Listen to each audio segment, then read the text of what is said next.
Hello, gracefully chosen community, and welcome to Fostered My Stories, the achievement focused podcast for foster care, adoption, orphan, inclusive of underserved communities. I'm your host, Shalina Michelle Tate, and on today's cast episode, I would like for you to get to know the October special guest, Dr. June P. Murray. How are you doing, Dr. June? Oh, I'm wonderful. Thank you. And thank you so much for inviting me to be on your podcast. Appreciate you coming on and especially your time. I'm super excited to introduce you to listeners. So, as you know, Foster My Stories really caters to everyone, but with a special soft place for the adoption, orphan, foster care, and underserved communities. I'm excited to interview Dr. Murray because her background and her testimony really relates to your communities. But before we get into the dynamics of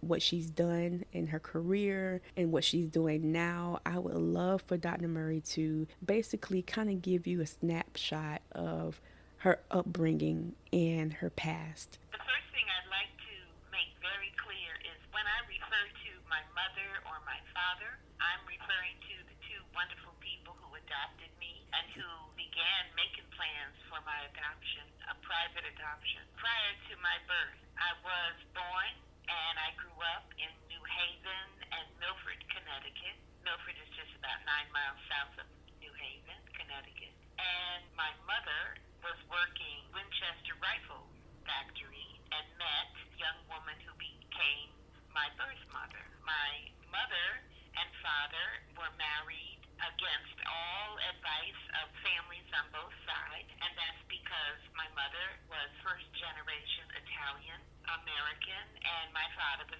African American. And my birth mother was fifth generation Irish American. And the man who is my birth father was maybe from Nevis or Barbados, the Caribbean. Yes.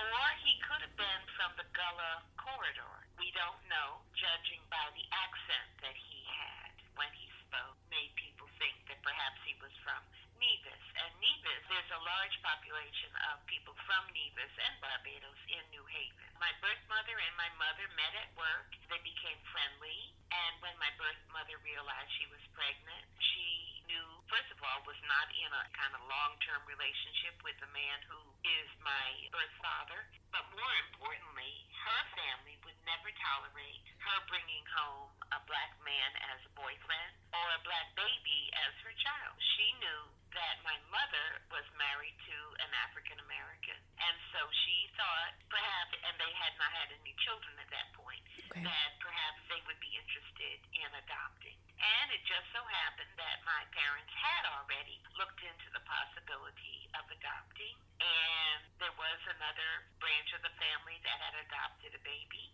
Okay. So they spoke with them. That would be my father's uncle and his wife. You know, they encouraged my parents to adopt. And so, you know, they made arrangements with my birth mother that they would cover all medical expenses, all legal fees, you know, pursue the adoption. And so that is what happened. And I was born in June. In fact, I was born on Father's Day, and that's why my first name is June. 6 weeks after my birth, the adoption was finalized by the state of Connecticut. But interestingly, it was the last private adoption in the state of Connecticut for Wow. about 33 years.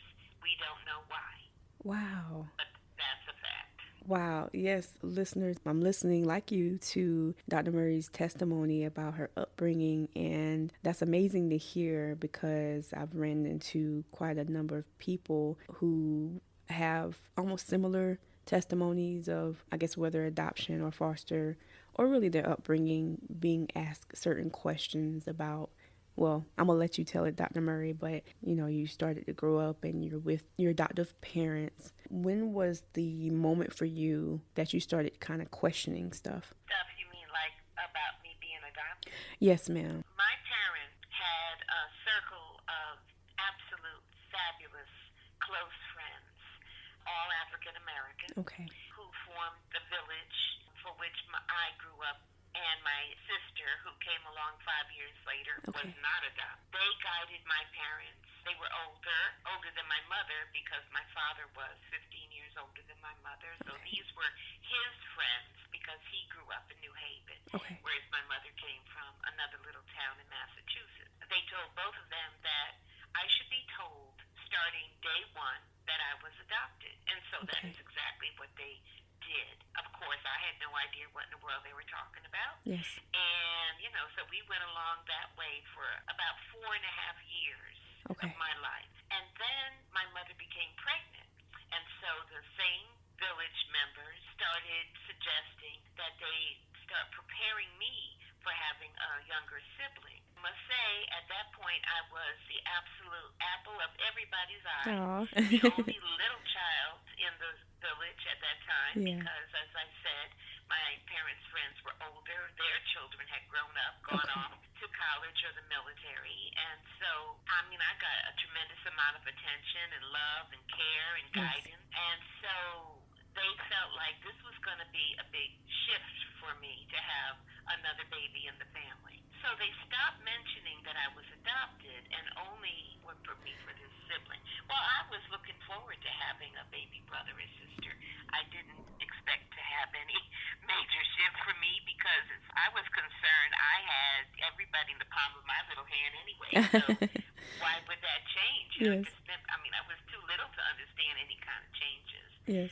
But unfortunately, there was a mistake made. My parents allowed me to go with a person that they hardly knew to her home state, which was Alabama, Okay. to visit, while they expected my mother would be in the hospital giving birth to my sibling. Well, that did not work out so well. It was a rather traumatic experience for me. Oh. It was supposed to be 2 weeks. It lasted 6. Oh, wow. Really don't have time to go into all of what happened. But Yeah, when I no worries. came back, they just felt, and the village agreed, this was not the time to start saying, oh, yeah, and by the way, you were also adopted. Here's your baby sister. And, oh, yeah. They didn't say Yes. anything more about me being adopted, and I had no questions. It never occurred to me. I knew nothing really about the fact that I was adopted. Okay. My concern was the trauma that I experienced in Alabama. Okay. And so gradually they decided at 8 years old to allow me the comfort of a child psychologist. Yale New Haven Medical Center provided wonderful treatment and encouragement, and gradually over a 6-month period presented to me the fact that I was adopted. I learned that when I turned 9 years old. The doctor said, she knows the facts now, but she's not ready to accept it. So from 9 until 13, I went back and forth in my mind about whether or not it was true. I didn't want it to be true, and then sometimes I wanted it to be true. If my parents annoyed me, I would say to myself, yeah, well, that's okay, because you were adopted anyway. Okay. If my sister annoyed me, definitely thought, well, see, we don't even share blood. The bottom line was I had a wonderful life, loving, doting parents, a sister who adored me, tremendously. And finally, I just realized that it was true. And there was a little newspaper clipping that my sister came upon that announced the adoption. That had to be in the newspaper at the time I was born. And so from that point on, my parents surrounded me with their love, as well as the rest of the village members, and answering questions that I may have had. Yes. In fact, the book that I wrote about it, I say it was an unfolding story, because for years, at least 40 years, I was still learning little bits and pieces of the whole story and about the key people involved. I think that that was perfect, because if I had been told everything all at once, which I advise against when I counsel people who are thinking of adopting or who have adopted, you want to tell the background story to your child along the age appropriateness. Okay. So, yeah. I do have a question earlier in your testimony, how you had treatment. Did they give you treatment because of coping with the truth of adoption, or that was just something else? Okay. No, it was the trauma from what happened in Alabama. Just a light overview. First of all, it was the first time in my whole life that I spent any time away from my parents, let alone 6 weeks. My parents were very, very protective of me. I was a cute little baby girl. There was one time when I was about 2 kidnapped me. Oh, That didn't go very far. I mean, okay. a few feet away Yes, from where my mother was, but that's good. that alerted them to that as a possibility. But then suddenly I was on a train with a stranger going into a strange Oh area, no. and it Okay. was a rural farm in Yes. Alabama. Well, I was a city child in New Haven, Connecticut. So Yes. this was horrifying, Oh, and it took a while for yes. me to recover. I had been a very outgoing, friendly, happy-go-lucky little girl, and I Yes. came back very sullen and withdrawn, very, very frightened.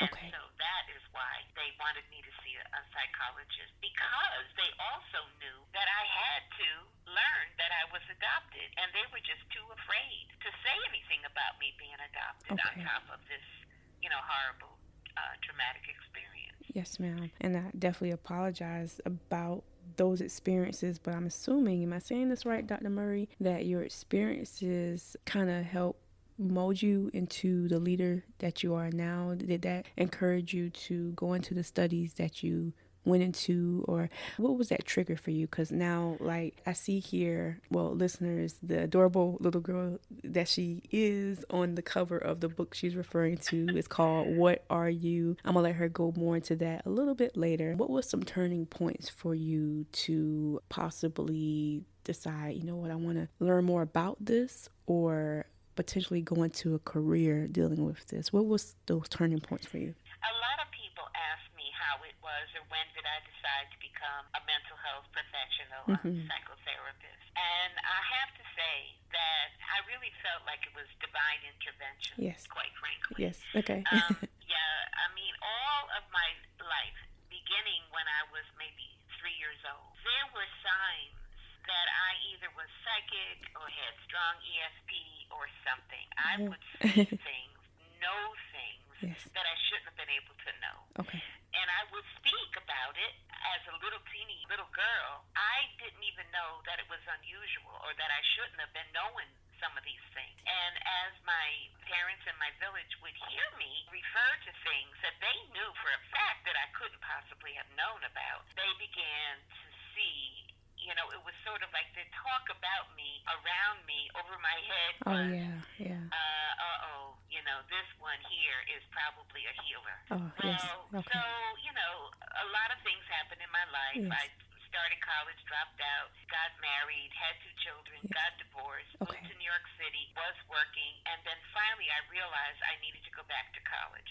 I Okay. did that. I went to SUNY Old Westbury, Oh. Long Island, and when I was about to graduate, my daughter still had 2 more years of high school at a fabulous private school in Okay. Manhattan called the Brearley School. Okay. And I did not want to relocate her, but I had been accepted into a PhD program in California. Yes. Yes. Well, I decided to stay in New York while she finished high school. Okay. But that meant that my student loans would be due. So somebody, Okay. and I don't know who it was, Okay. suggested that I go and get a MSW in clinical social work. Yes. And they Yes. told me that. I had been a psychology major, but as an undergrad, you don't do therapy. You're not taking classes in therapy. You're Yeah. just learning about psychology as Yeah. a field. They said, we know that you're going to be a healer. Well, I said, you know more about it than I do. Well, I did do that. I Yeah. did apply, and I was accepted at Yes. 7 leading universities around the New Wow. York area, and I chose to go to Columbia University. Okay. And from that point on, I have been doing therapy. Well, I'll just tell you this one little piece. I had the opportunity to teach at the University of Ghana in Ghana, wow. West Africa. Wow. And I met wonderful scholars there in Ghana. Yes. And they told me my Creighton name, the day I was born was a son, and my Creighton name in Ghana is Akosua. And Wow. Akosua means natural healer Wow. and natural teacher. And that's what I've done Wow. all my adult life. Oh my So, goodness. Listeners, what Dr. Murray is referring to is really a divine intervention, like she said. So a lot of times us individually, when we come to that individually, points in our lives when we act, why am I here? What's my purpose? And then when we start to dig for that divine understanding that only God can give, then we discover our giftings as unto his glory, what we're supposed to be doing. And a lot of times our past and experiences connects us to that. But it seems that Dr. Murray has basically been told that all her life. You kept saying how people kept saying you're a healer, and basically it got confirmed. That's amazing that you had the opportunity to teach in Ghana. It basically was confirmed everywhere you went and then reaffirmed there. Thank you for being so transparent, because I was going to ask you about just your time with social work. I think that's amazing and how that started for you. How was your time dealing with clinical social work? I was elected president of my graduating class, Okay. even though it was contested by white students, announced to the faculty that all black students voted in a block, and that's how come I got elected, and they wanted to challenge it. Wow. Fortunately, they failed. So on graduation day, I was the only student allowed to speak. And I said then, and I still maintain this, that under all of the other degrees I felt that I knew I was going to go on to earn, I would always be a social worker. Wow. And Yes. I have lived up to that definition of myself. I care about people and the situations. Yes. Social workers are trained to see the bigger picture and not just the individual. And we look at the circumstance and context of anybody's life in order to figure out how we can help themselves. It's been wonderful. I always had a private practice, which I focused on African American and other people of color as clients. I had a sliding scale because I didn't want anyone not to be able to receive the benefit of my skill. And I Yes. worked at agencies part-time all throughout my career as a college professor and administrator. I Yes. always had one foot in the community doing therapy and one foot on, the campus. And so Yes. it enabled me to teach my students probably more directly about what's really going on out there. And I've also been very, very politically active as a social activist and social change agent. So my education, who I am as a person, all came together, and, I've done the best I can. Yes, and listeners, Dr. Murray is being so humble, certified in so much. You're a first responder, emergency preparation specialist, incident debriefer, and a That's right. certified Yes. diversity trainer. Tell us about really helping the people right where they are unlearn their biases. So I mentioned that as I was graduating from undergraduate school, I had already been accepted at the University of California, Santa Cruz, Okay. in the social psychology department. Yes. But they allowed me to defer my admission because as I explained, I wanted to stay in New York until my daughter was finished high school. I had fellowships too. That was another thing. I didn't really understand that at the time, but later I began to realize I had a great deal of money that would be coming into the university. I had the Whitney M. Young Fellowship. Wow. Whitney Young was president of the National Urban League at one time Yes. before he died. I had the Danforth Fellowship, and I had the American Psychological Association Fellowship for graduate studies. Yes. So I moved to California, but I immediately ran into conflicts with my faculty. You'll love this, Shalina. They asked me, "What do you want to do for your dissertation?" And I said, "I want to look at the effects of racism on black families across several generations." Wow. They told me, no, you can't do that Oh, because, wow. first of all, this was 1982. First of Wow. all, we got racism all, resolved in the 60s, so there's no more racism. Oh, no. Yeah, and then they told me, Oh, no. and anyway, there's no faculty here that are interested. You'd have to have a faculty member to work with you. Yeah, of course. No one would. Well, they didn't know who they were talking to. Oh, no. I just looked at them and I thought, well, first of all, I don't think I'm going to stay here. But secondly, I had already identified 2 faculty members in the sociology department. Yes. And I also had learned that faculty in sociology can guide students in the social psychology department. Wow. That had already been established on that campus. So, I'm like, Yeah. and those 2 professors are very famous, Hardy Fry and also J. Herman Blake. And so, I had them behind me, and I'm like, okay, Yes. this is not going to work. So I left there. That first summer, you asked about diversity. That very first summer, I met the woman who had started a diversity training, like a little school. Okay. And I enrolled in it because I had nothing to do all that summer. I got there at the beginning of June. Classes didn't start to the end of August. Okay. And so that's where I got certified to be a diversity trainer. And I thought it was a great idea at the time. I really did and still do believe in people's ability to change. Okay. But what I didn't understand fully now is that people have to want to change. Yes. No matter what we're talking about, whether it's Yes. their biases or substance abuse Yes. or mental health issues. You've got to decide that you don't like where you are and Yes. you want to move on. Well, unfortunately, in America, many people do not want to move on. Yeah. They hold very steadfastly to their biases. Yes.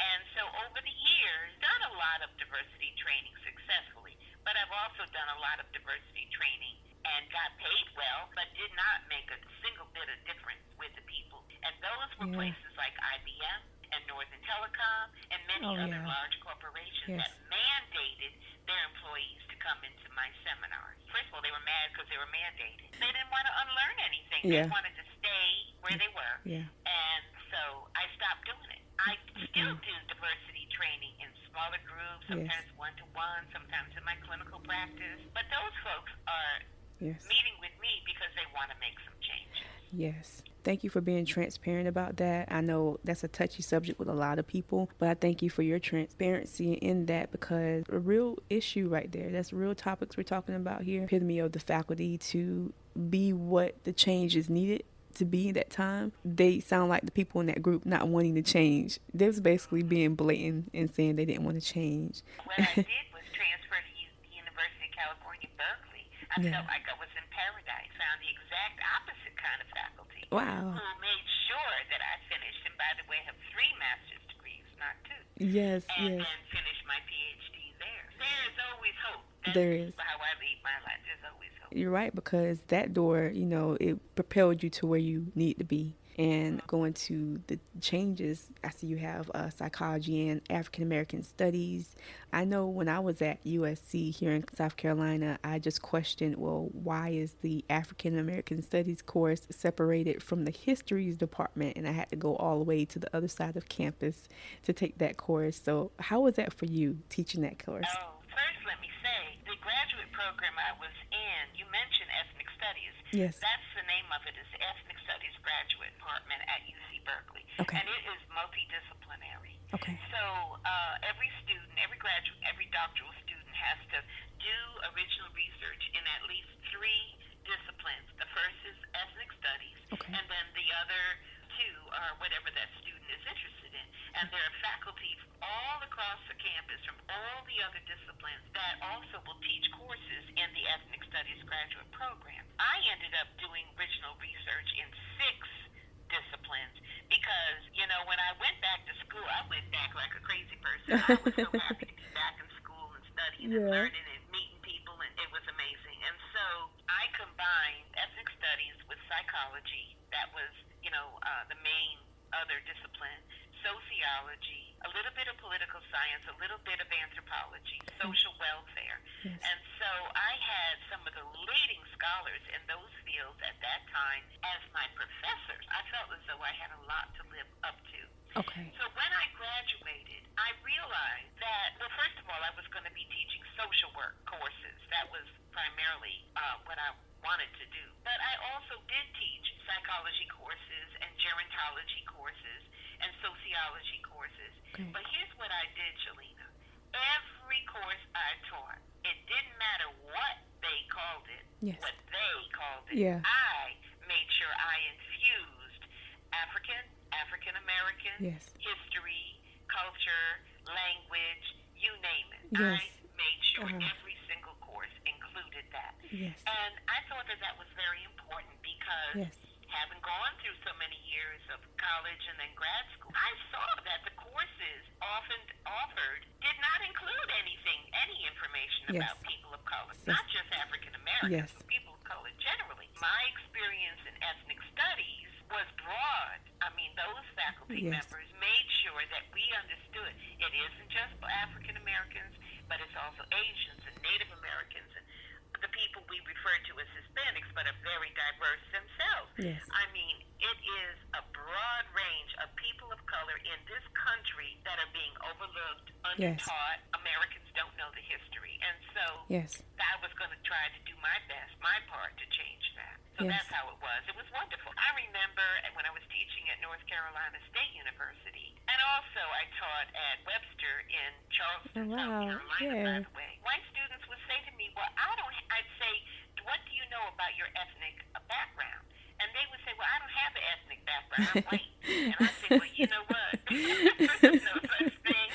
And the Yes. other thing is I try to teach people to use ethnicity and not race. Yes. Because there is only one race. And Yes. I'm not making a moral statement. Yes. I'm making a biological statement. You about to preach One now? race. It's the human race. Yes. So we need to get away from that. That's Yes. why my book says bi-ethnic. I had a Yes. bi-ethnic adoption, not biracial. Yes. So it's been wonderful. I love it. Don't get me started, honey. I love to teach, first of all, and I love to teach our history. Yes, I do. Yes.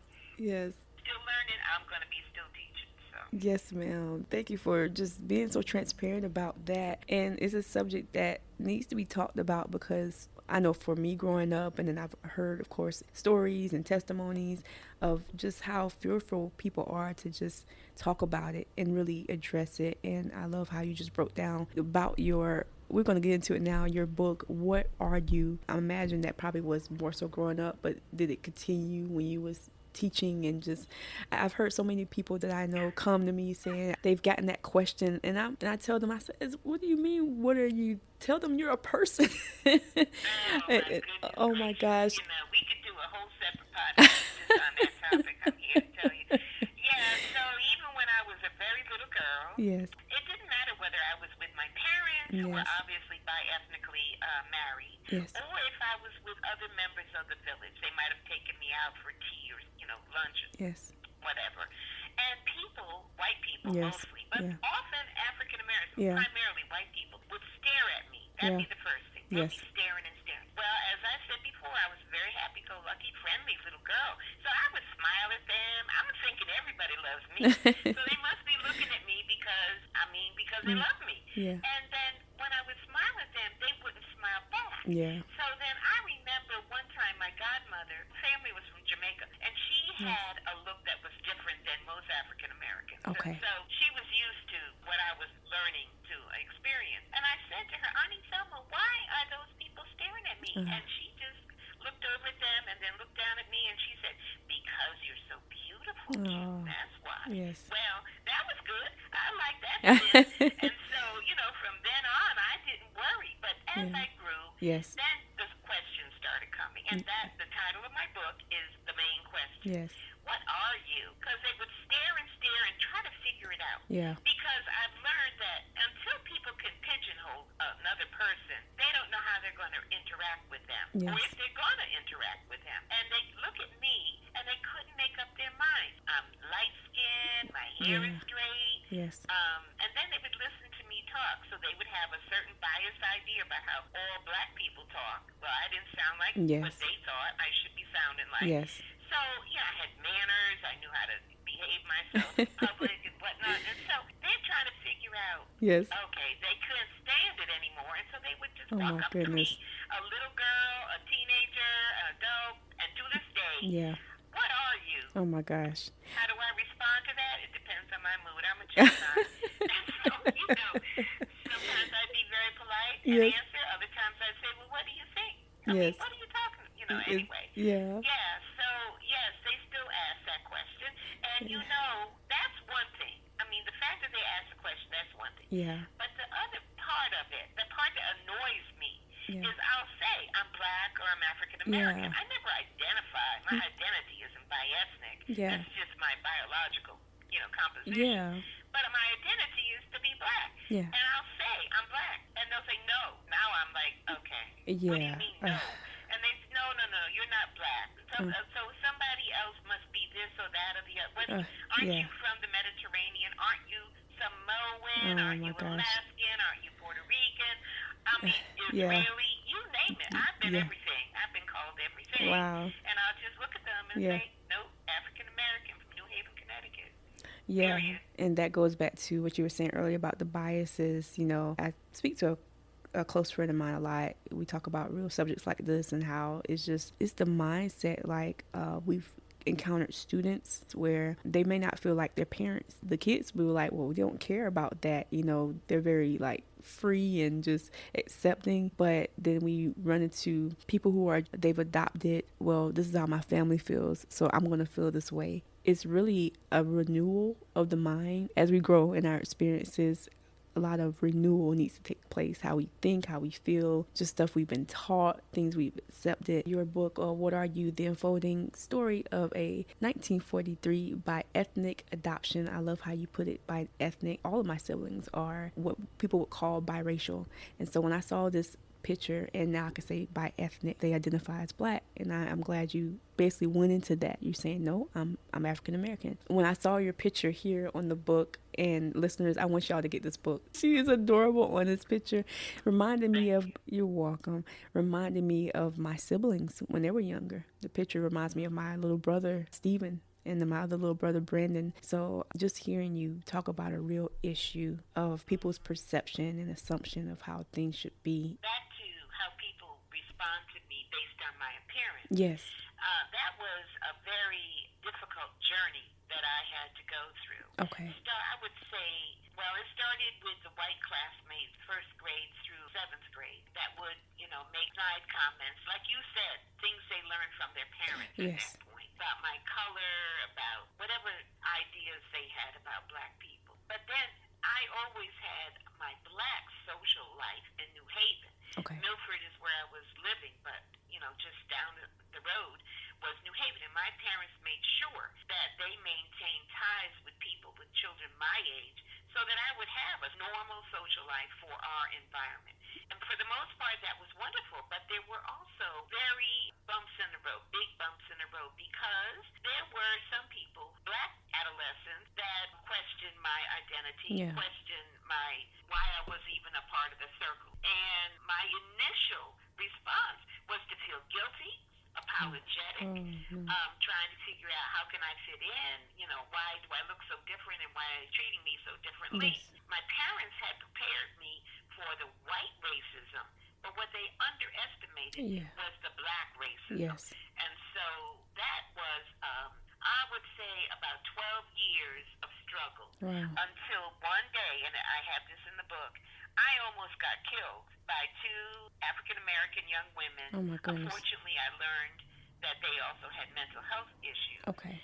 In Harlem, who did not want me on 125th Street and had razors and were about to use them. Gosh. Fortunately, I got rescued by the police, and then from that day on, I knew I was never going to apologize again for Yes. how I look. Yes. I know what's in my heart, how I feel about other people, and if anyone else had a problem with how I look, that was going to be their problem. I would help them if they were open to it, but if not, I wasn't going to worry about it. I'm Yes. who I am. I look like I do, and that's that. This book was your second, What Are You? Or was this the first one Yes. for you? Yes. This was the second. And how did Guess What? I'm Adopted come about? My first book, Guess What? I Was Adopted, came from many years of doing therapy with couples that were thinking of adopting or had adopted, as well as adults who were adopted but weren't told until or didn't find out until they were adults Yes. that they had been adopted, and they went into trauma because they didn't know who they were or Yes. why they were adopted or who their biological parents happened to be, or what happened to them, why were they available, a lot of clinical issues. And so Wow. Yes. over the years, I was storing all of this information and developing, some ideas about what the best step is. So that's what the book looks like. It's a children's book. It has beautiful, Yes. brightly colored illustrations by someone you had interviewed, Nadine Yes. Johnson, who was my publisher, editor, and illustrator of that book. She's also my publisher and editor of the second book we just finished talking about. Yes. And in that book, I make sure that it's readable for little children, but it really has embedded messages and guidance for parents. And Yes. it emphasizes the importance of telling your child Yes. that he or she was adopted and how to do it and when to do it. Very loving way, wonderful, happy thing. You see the picture of the little boy on the cover of that Yes. book. He's so happy. He says, guess what? I was adopted. Yes. And he runs outside after his parents sat down and went over it again. I emphasize you don't do it once. Yes. You do it constantly, Yes. like my parents started doing. The one thing that's important for parents to understand, if you start telling a day-old baby that he or she was Oh. adopted, No. they don't know what No. you're talking about anything. But it Yes. gives you some time to get your way you provide that information more securely in your mind, Yes. how to say it, to be used to saying it. And also, I did therapy with those parents who had adopted but were keeping it a secret. And Yes. I'm trying to find out why. Why are you keeping this Yes. wonderful thing a secret? And I finally realized Yeah. they felt bad because they hadn't been able to either conceive or hold on to a Yeah. pregnancy. And so that was the secret. It Yes. wasn't the child that they adopted a secret. It Yeah. was the fact that they, in their mind, had to adopt. Yeah. And so I did a lot of therapy with Wow. many, many couples Wow. around, you know, stop blaming whose fault it was. It Yeah. wasn't a fault. This is a wonderful thing. It gave you an opportunity to Yes. welcome a new child into your life and to provide a happy experience for that child. I want to think about that, not so much about body work Yeah. one way or the other. Yes. And so many, many years, I always had it like one day I'm going to sit down and write out all of this. Yes. And I did. It took maybe about 2 years of writing it and rewriting it and Yes. phrasing it and rephrasing it. Nadine was wonderful as my editor. Yes. Yes. And at the back of that book, I have some tips from me, the psychologist, Yes. explaining what I just was speaking about. The fact that it's important to tell, how to tell it. And then people would say, well, what about the background story? It's so awful and so sad, and I don't want to upset my child. That's not the first thing you tell them. Yeah. You tell them as Yes. they're growing and getting older Yes. and more exposed to the world. And then you let them know that there were some kind of problems back Yes. there. And then you also align yourself with that child. If they want, and they will, Yes. want to find out whatever they can about their Yes. biological parents, you go with them step by step, Yes. and you let them know. Don't be afraid. Yes. Your adopted child is not going to meet their biological mother and Yeah. then say, okay, well, thanks a lot, guys, but goodbye, I got her now. No. Yeah. They may want to include the parents in their life, and that's fine, but Yes. you don't need to be afraid that they're going to find out Yeah. and turn their back on you, who Yes. love them, raise them, But that is, often what I would hear Yeah. from the adopted parents that, oh my God, I can't tell my child because then they're going to want to meet their birth mother or their birth father, and then they might not want me anymore. And I'm like, only if you've been abusive. If Yeah. you've been abusing that child, they might turn their back on you anyway. Yeah. But no, they're not going to turn their back on all that love you gave them Yes. just because they found out some biological history from their birth parents.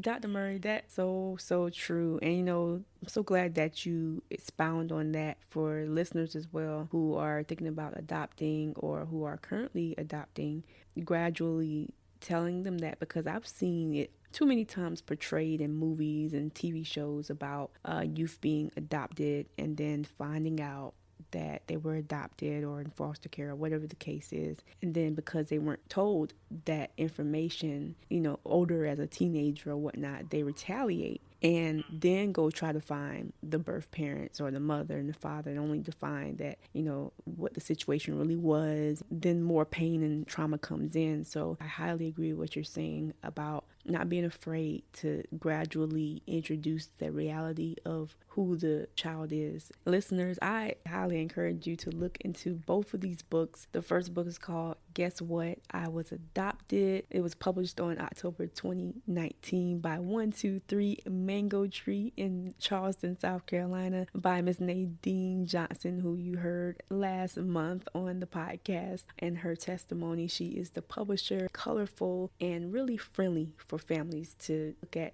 and read, and for youth who have questions to be able to understand and comprehend. Guess What? I Was Adopted was awarded the National Association of Multicultural Education, and the acronym is NAME Award for Multicultural Children's Books. And you can find it right now via Dr. Murray. I'm going to let her give you that information before we get off. But it sells right now for $15.95 plus $2.69 in shipping. And then What Are You? And this is her memoir, her personal memoir, the unfolding story of a 1943 by ethnic adoption. And it's really a testimonial from Dr. June about her upbringing, just finding out about adoption and dealing with encounters of racism and real life struggles right now is 25 plus 289 in shipping. Dr. Murray, is it best for them to connect with you via email or phone number if they want to? Email is the best, yes. Email's the best. You can give them my email address or I will. You can reach out to me, Shalina Tate at outlook.com. And what's a good email for you, Dr. Murray, if they want to reach out to you? My first name, JUNEMRR08 at gmail.com. I emphasize M because my last name is Murray, begins with an M, Okay. R, and I emphasize zero because sometimes people type in the letter O, but it's the number. I'm an Alpha Kappa Alpha sorority member, Okay. and we were founded in 1908, so Oh. you know I have to have a link to my email address. Okay, yes, yes. Thank you, Dr. Murray. Yes. Email her at junemrr08 at gmail.com to basically network with her, communicate, and then also order her books because she will send you the exact mailing address, make your checks payable to her, what all is entailed. Dr. Murray, before we go, because your testimony is phenomenal and I've learned a lot, as I imagine the listeners have learned so much, and hopefully can take your testimony and just have a sense of hope about everything they've heard. Before we go, is there any advice you would like to give listeners, whether they themselves have been adopted or have grown up multi-ethnic or had struggles in life and wanting to find their biological parents? Any advice you want to give them? First thing I would say is to always love yourself. Yes. Love yourself regardless of your skin color, your hair texture, whatever, however shape your body might be in. Yes. Love it. And don't let anybody cast any aspersions about it. Love yourself as an adopted person. That's wonderful. Yes. Someone chose you and loved you and is loving you. That's a beautiful thing. Keep that in mind. Love yourself. As far as finding out who your birth parents might be, if your adopted parents know, encourage them to share that information. Let them know you're not turning your back on them. You just want to know more. It's very normal, absolutely normal, to want to understand. Yes. Any health issues? Why do I look like I do? Do I have blue eyes and I'm a black person? Why is that? All of those kinds of bigger and more important questions are normal, and it's okay to seek answers. Yes. And ask your parents who raised you to go along with you on that journey to find out the background. A lot of times, the parents who adopted do not know very much about how come you were available for adoption to begin with. Yes. There are also, especially among African Americans, informal adoption. Yes. That's Auntie Sue's daughter got pregnant and had a baby and had to leave the baby with Auntie, but Auntie couldn't care for it, and so Cousin Belinda ended up caring for it, and maybe there was never any legal arrangement, but the baby grew up knowing Belinda as Mommy. Yes. Well, that is so normal in our history in America and in our homeland. So sometimes finding out who is who and what happened and then what happened is very, very difficult. But the fact of the matter is, we didn't get tossed in the dumpster for the most part. We got kept. We got loved. We were raised. We were nurtured. We were cultured. And that's what you want to focus on. And so I encourage people who find out they're adopted, no matter when, to go ahead and see what you can find out about your birth parent and what happened.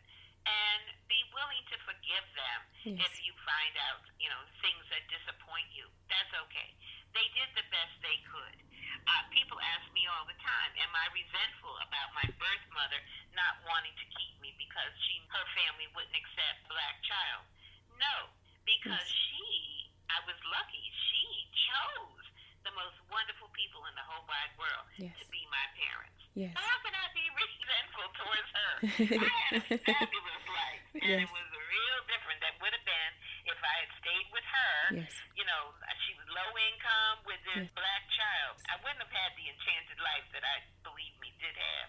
Yes. So, find out as much as you can, but always let your parents who raised you you love them Yes. and you're so happy that they're your mom and dad. Those are high words of wisdom, Dr. Murray. That's so true. Testimonies. I grew in foster care. So we do question, well, why did this happen? Why did that happen? But a lot of times looking back, well, for myself, I've realized that, well, that wasn't the best situation to be with family. That wasn't where I needed to be. And so when we realize those revelations, like you just said, we can grow, we can heal, we can be delivered, and hopefully help someone else to do so also. Dr. Murray, I'm so grateful that you've taken time out of your schedule to be here today on Foster My Stories. Thank Listeners, you. you're welcome. Listeners, please support Dr. Murray. She has some phenomenal books that I really want you to look into and connect with her on, and reach out to network, hopefully for opportunities, maybe some speaking engagements. Bring her to your, do you travel, Dr. Murray? Do you go speak? Oh, yes, I Okay. travel. Yes. Yes. Bring her to your college. Bring her to your event, your community. So the wealth of knowledge that she has can continue to spread in your community, your homes, and your hearts. If your upbringing, community service, or job connects you to the foster, adoption, orphan, or underserved communities, I would love to chat at Foster My Stories Central Facebook page.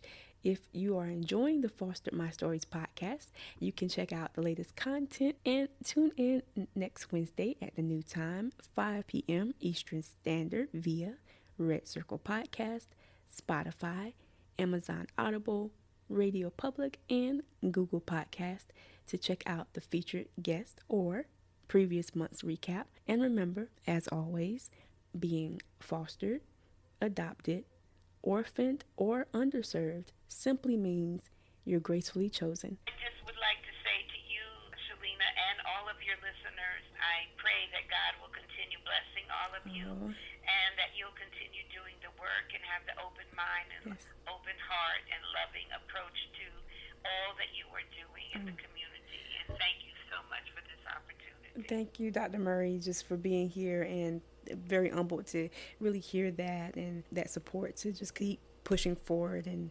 so thank you, Dr. Murray, for being here today on Foster My Stories. Oh, you're very welcome. Thank you. Take care.